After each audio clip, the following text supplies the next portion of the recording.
Josh Mercer, Director of Technical Services and Training for Star West Petroleum. When we talk about lubricants storage best practices, we often talk about best ways to keep contamination from occurring, keeping moisture out of our lubricants, keeping hard particles out of our lubricants.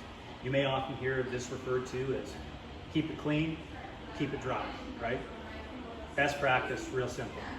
But what happens when water makes its way into your fresh, not yet in service leak?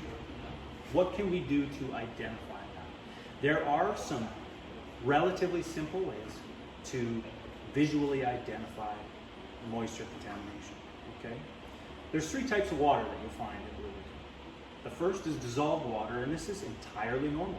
Lubricants, oil, is hydroscopic, meaning it dissolves a certain amount of water, and that will not cause any adverse condition in your equipment. The second is free water, okay? Free water is when that lubricant has dissolved as much as it can, and that water separates from the fluid and is sitting typically at the bottom of, say, a drum, a pail, the contaminated product.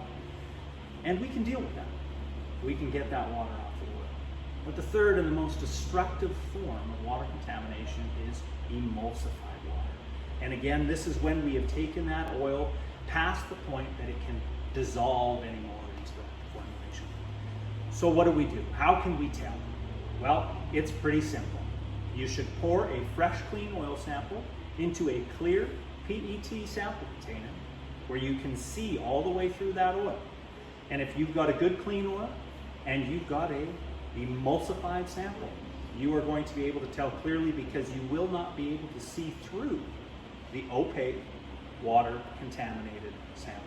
It will appear cloudy, and as I said, loss of clarity. So if you're comparing to new, fresh, non-contaminated, that's the ticket. That's our Tech Talk. I'm Josh Mercer.